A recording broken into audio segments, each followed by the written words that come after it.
सर्दियों में अगर आपके भी अपराजिता के पौधे में फ्लावरिंग बिल्कुल भी बंद हो गई है और पत्तियां कुछ इस तरीके से सिकुड़ी हुई सी नज़र आ रही हैं या फिर जो भी फूल खिल रहे हैं उनका साइज़ बहुत ही छोटा है, तो आज के वीडियो को देखने से आपकी इस प्रॉब्लम का सॉल्यूशन मिलने वाला है। अपराजिता पर किस तरीके से आप फ्लावरिंग ले सकते हैं दिसंबर में, आज के वीडियो में मैं बताने वाली हूँ। देखिए, ये मेरे अपराजिता के फूल हैं जिनके फूल थोड़े छोटे-छोटे निकल कर के आ रहे हैं और कई बार ये कलियां खिल भी नहीं पा रही हैं। वैसे तो अपराजिता में सालों भर फ्लावरिंग होती है, दिसंबर, जनवरी, फरवरी में लगातार फ्लावरिंग होती रहती है। लेकिन यदि अपराजिता के पौधे को अच्छे से आप फीड करते हैं अभी दिसंबर में, तो जनवरी, फरवरी में बहुत ही अच्छी फ्लावरिंग ले पाएंगे। अपराजिता के पौधे की पत्तियां यदि इस तरीके से सिकुड़ रही हैं या पत्तियों पर किसी तरीके के दाग नज़र आ रहे हैं, तो आप अपराजिता पर इस खाद को दीजिए। इसको देने से आपके अपराजिता के पौधे की ग्रोथ बहुत ही अच्छी हो जाएगी। यदि ज़मीन में अपराजिता का पौधा लगा हुआ है तो आप ज़मीन में भी इस खाद को दे सकते हैं, चारों तरफ क्यारी सा बना करके।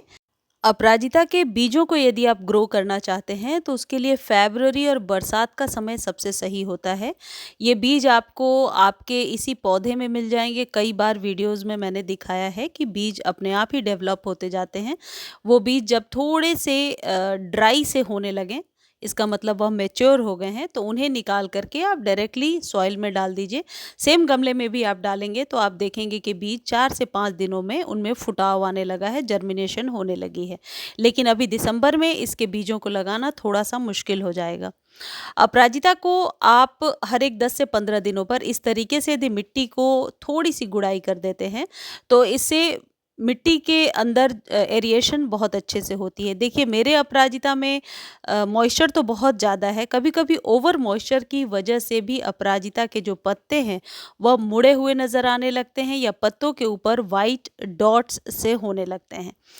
वाइट डॉट्स होने का मतलब ये होता है कि कहीं न कहीं पत्तों में कोई ऐसे फंगस को बढ़ावा मिल रहा है, जो हमें दिख नहीं रहा है और बाद में पत्ते छेद से या झड़ने लगेंगे तो हमें समझ में आएगा। इसके लिए पहले से ही आपको प्रिकॉशन लेना होगा।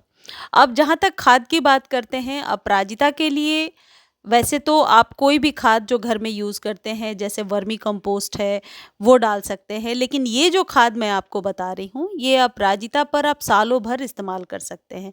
यानी कि हर एक महीने इस खाद को देने से आपके अपराजिता का एक ही पौधा स्वस्थ रहेगा और चलता रहेगा। और ये है डीएपी। डीएपी क्या होता है और किस तरीके से आपके पौधे पर काम करता है, कई बार वीडियोज़ में मैं बता चुकी हूँ। देखिए, ये वही पौधा है जिस पर लगातार फ्लावरिंग हो रही थी, लेकिन अभी फूलों का साइज़ छोटा हो गया है। तो ये जो डीएपी है, ये पौधे की जड़ों का विस्तार करता है और साथ ही साथ फूलों के साइज़ को भी बढ़ाता है और पौधे की लाइफ को भी लॉन्ग करता है। यानी कि पौधा जल्दी मरता नहीं है यदि आप डीएपी महीने में 1 चम्मच यानी 8 से 10 दाने यदि अपराजिता के पौधे पर डालते हैं। डीएपी बहुत ही आसानी से मिट्टी में सॉल्युबल होता है, इसलिए ऊपर से भी यदि आप रख देते हैं और पानी डालते जाते हैं, तो मिट्टी में ये मिलता जाएगा और धीरे-धीरे इसका असर होता जाएगा। यदि आप चाहें तो रात भर पानी में भिगा करके, घोल करके भी दे सकते हैं। यदि आप पानी अपने अकॉर्डिंग ले लें और 1 चम्मच डीएपी ले लें। अब अगली जो चीज़ आपको करनी है, ये है फंजीसाइड। अब कई लोग पूछ रहे हैं किस फंजीसाइड को डालना है। देखिए, वैसे तो साफ फंजीसाइड ऐसा ही दिखता है, ऊपर से ब्रांडिंग ज़रूर अलग होती है, नेम अलग होता है। लेकिन साफ फंजीसाइड के नाम पर यदि आपको कोई और नाम के हिसाब से मिल रहा हो, तो आप ले सकते हैं। फंजीसाइड सारे ठीक होते हैं। अब आपको करना क्या है, 1 चम्मच ले लीजिए और पानी जो है ये 2 लीटर है। 2 लीटर पानी में मैंने डाला और बहुत ही अच्छे से स्प्रे कर दीजिए। सर्दियों में आप अपने सभी पौधों के साथ ये जो प्रोसेस है ये ज़रूर कीजिए कि फंजीसाइड से स्प्रे कीजिए। खासकर सर्दियों के जो पौधे आप लेकर के आ रहे हैं, उनके साथ भी आप ऐसा करें। इससे क्या होगा, फंगस क्रिएट नहीं होगा और पत्तियों पर कुछ ऐसी चिपकी हुई चीज़ होती है, कीड़े होते हैं जो आसानी से दिखते नहीं हैं, जिसकी वजह से पत्तियाँ खराब होती जाती हैं या मुड़ती जाती हैं। तो आप इसका इस्तेमाल हर एक 15 दिनों पर कर सकते हैं। आप चाहें तो इस जगह पे नीम ऑयल का भी इस्तेमाल कर सकते हैं और यदि ये दोनों चीज़ें अवेलेबल नहीं हैं आपके पास, तो आप 1 चम्मच शैम्पू या डिश वॉश लिक्विड सोप को पानी में डाल करके दे सकते हैं। ये जो फंजीसाइड होते हैं इनका असर बहुत ही जल्द आपको देखने को मिलता है और इससे आपके पौधे धीरे धीरे स्वस्थ होने लगते हैं, क्योंकि फंजीसाइड सिर्फ फंगस को हटाने के साथ साथ आपके जड़ को, यानी कि जो पौधे की जड़ है उसके विस्तार में भी मदद करता है। और यदि आप मिट्टी पर भी थोड़ा सा स्प्रे कर देते हैं तो जड़ें मजबूत और सुरक्षित हो जाती हैं। अपराजिता को पूरे दिन के सनलाइट में रहने दीजिए, और अपराजिता के लिए वैसे 8 से 10 इंच का कंटेनर सबसे बेस्ट होता है, लेकिन यदि आप ज़मीन में लगा रहे हैं तो ये फंजीसाइड आप ज़मीन में भी स्प्रे कर सकते हैं। अगली जो खाद है ये है सरसों की खली। आप सरसों की खली अपने अकॉर्डिंग ले लीजिए। वैसे 10 इंच का कंटेनर है तो एक मुट्ठी सरसों की खली बहुत है। उसे रात भर आप पानी में भिगोइए। रात भर भिगोने से क्या होता है, बहुत अच्छे से ये फर्मेंट हो जाता है।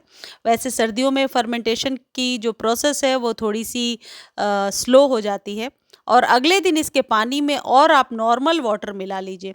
कभी भी गाढ़े घोल को ना दीजिए। इससे गाढ़े घोल को देने से कई बार नुकसान ये हो जाता है कि धूप प्रॉपर ना मिलने से सर्दियों में ऊपर में फंगस क्रिएट होने लगता है। तो एक पतली सी घोल आप बना करके, यानी कि पानी अपने अकॉर्डिंग मिला लीजिए। यदि 1 से 2 लीटर, यदि आपके पास फर्टिलाइज़र है तो 2 लीटर नॉर्मल वाटर मिला करके कुछ इस तरीके से अपराजिता में दे दीजिए, जैसे मैं दे करके आपको बता रही हूँ। और इसे आप 15 दिनों पर अभी सर्दियों में रिपीट कर सकते हैं।